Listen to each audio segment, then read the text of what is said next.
Hello everyone, welcome to Skills Build Training YouTube channel.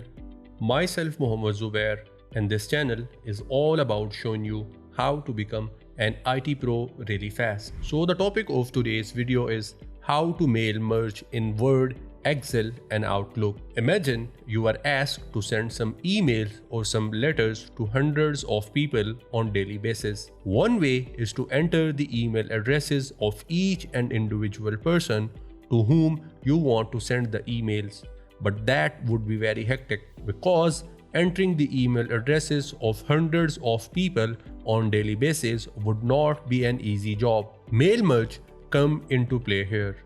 With the help of mail merge, we can create the list of people to whom we want to send the emails, and we can use that list for the future use as well. It allows you to send customized email or information to every individual person, and I'll show you that how we can do that. This is the information about students. Here are the first name, and here we have the last name of each student. Then we have their degree, means in which degree they are enrolled. Then we have their session, and then we have the information about their fee, which is pending. And then we have their information about their semesters.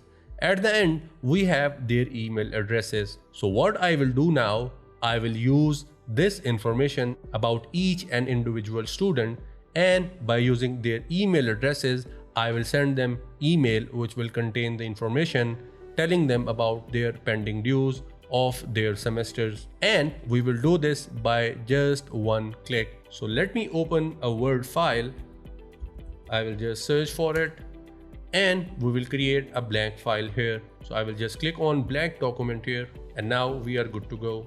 To start the mail merge process, just click on mailing tab, and from here you will see an option which says start mail merge. Whether you are using 2010, 2013, 2016 or 2019, any of the version of Microsoft Word, you will see this option, because mail merge is around here for quite some time. So just click on start mail merge button, and from here we will have 5 options.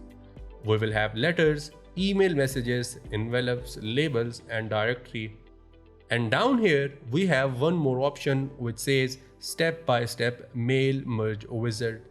I would recommend you not to use this option because it will perform the same operation which we will do by using one of these options. And by going with letters, email messages or envelopes, process becomes more easier than going with step-by-step mail merge wizard. Why is that so? I'll show you that as well. At the moment, I'll just click on email messages. Just click on it, and now what we need to do, we need to attach the source file from where we will be having the information. For that, click on this button which says select recipients. Please note one thing here, we do not have any of these options available at the moment. Why is that so? I'll show you. Just click on this button which says select recipients, and here we have 3 options. Either we can create a new list or we can use existing one. Let's click on type a new list, and here we can create our new list, means we can create our sources which will be used into our mail which will get sent to each and individual student. But a lot of people likes to use Excel for this purpose, and it is more flexible and easier to use Excel instead of creating your list here. You can customize it. You can enter new entries, you can delete one. So it depends on you with which way you want to go. I will just close this one. Again, click on select recipients, and I will click on use existing list because we have one. Now it will ask us to go to a directory where we have our source file. Here it is. I will just double click on it, and here is the information about our file. This is the name of our file, and here it says first row of data contains column headers. Yes, the first row of our data is the column headers, and then just click on OK, and now we are good to go.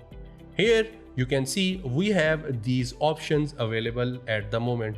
Earlier these were not available. Now we will use some of these features, or you can say options, to customize our email. So first of all, I will greet the student with their name. So I will write here, hello, and after that, obviously we will write their first name and last name, but I do not want to do it for each and individual student.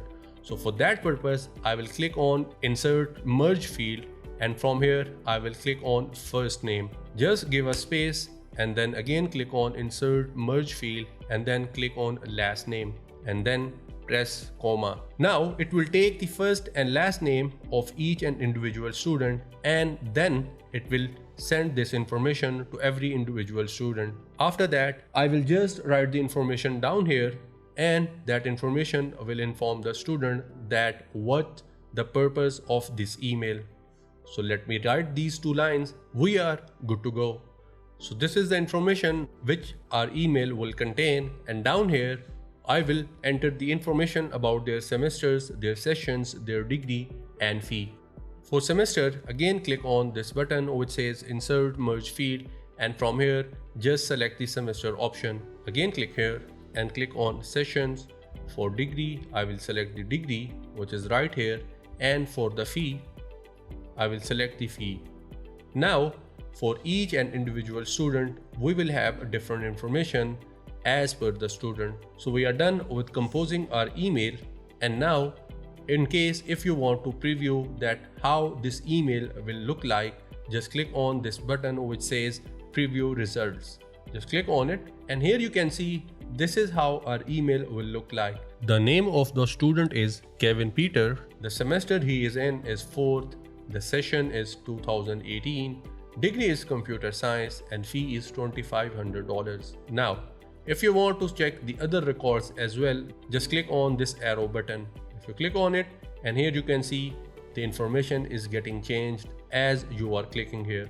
Just to get out of this preview, click on preview result button again, and we are out of it. So we are done with everything, and now we are ready to send this email to each and individual students. To do that, just click on this button which says finish and merge, and here we have 3 options. Either we can edit individual documents, or we can print these documents, or we can send email messages. If you click on edit individual documents, what it will do, it will open a new file, and in that file we will have records for each and every students or every recipients of which you have in your sources. I'm not going to do this because I want to send this email messages. So just click on this button here. This is the label, or you can say this will be the field from where we will have our email addresses. By default, it has taken it right way. If it doesn't, just click on this drop down arrow and click on the field which contains the email addresses of all the recipients. After that, just enter the subject line. What it will do, it will get the subject for each and individual email which will be sent to the students. So I will just write here semester pending dues alert. After that, we have a mail format.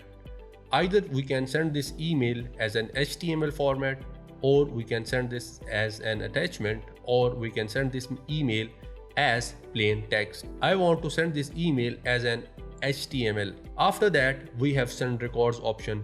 Here, either you can send this email to each and every person, or you can select the range. I want to send this email to each and every person in my list. If I click on this OK button, you will notice that some process will take place which will ensure that our email got sent successfully.